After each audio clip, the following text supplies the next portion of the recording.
Bem, então vamos apresentar aqui esse assunto, que é um assunto muito importante para engenharia, para matemática, para física, que é o assunto da integração numérica. Então, a primeira coisa que é óbvio, né, mais ou menos óbvio, né, é que o teorema fundamental do cálculo ele só pode ser aplicado se eu conheço a função f de x. Né?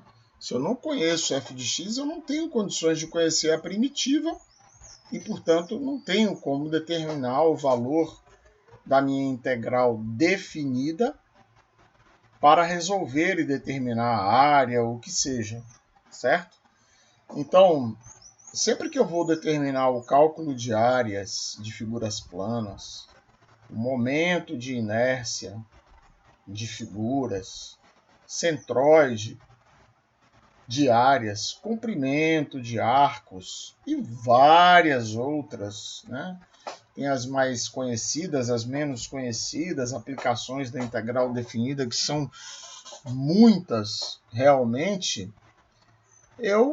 Como eu disse, só posso obter um resultado baseado nos resultados do cálculo 2, no âmbito do cálculo algébrico, resultado exato, se eu conheço f de x.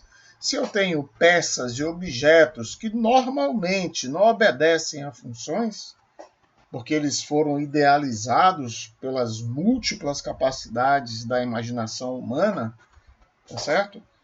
Então eu não tenho como resolver isso algebricamente, obter um valor exato. Então o meu recurso é fazer uso de regras de integração numérica que nós vamos começar a aprender nesta aula.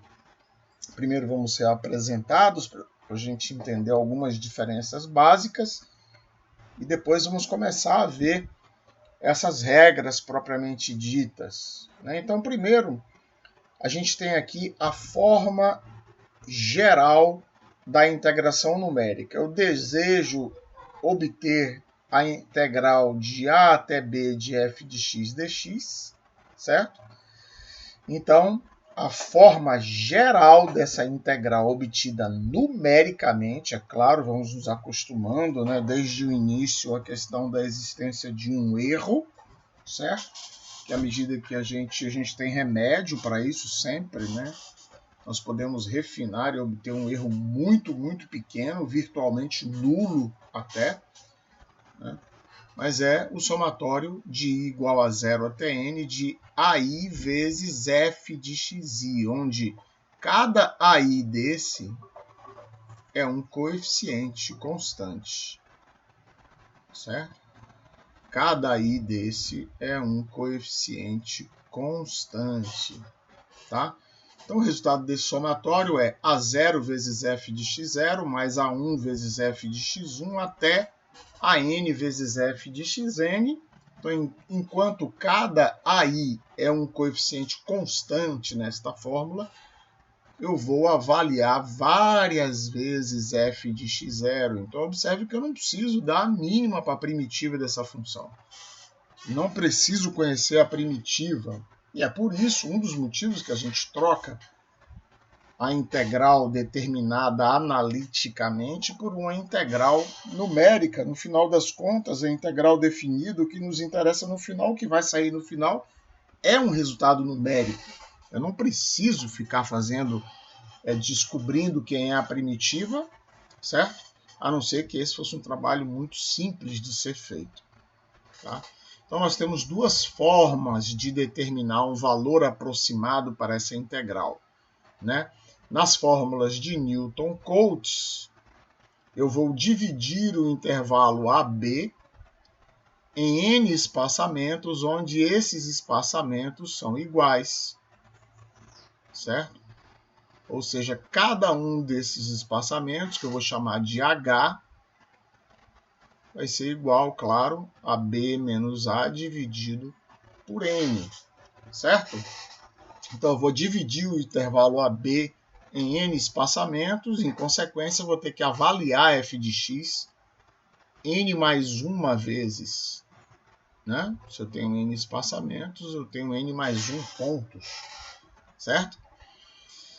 A interpolação polinomial é a forma que eu vou usar para aproximar f de x e integrar, e vou aproximar por um polinômio do grau m, certo?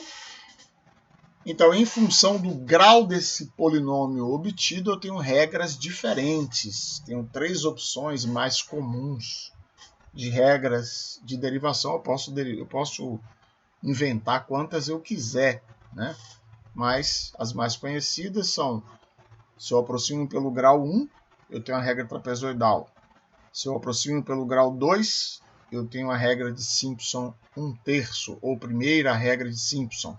Se eu aproximo pelo grau 3, eu tenho a regra 3/8 de Simpson, ou segunda regra de Simpson. Em contrapartida, nas fórmulas de Newton, são fórmulas bastante fáceis de serem aplicadas, tá certo?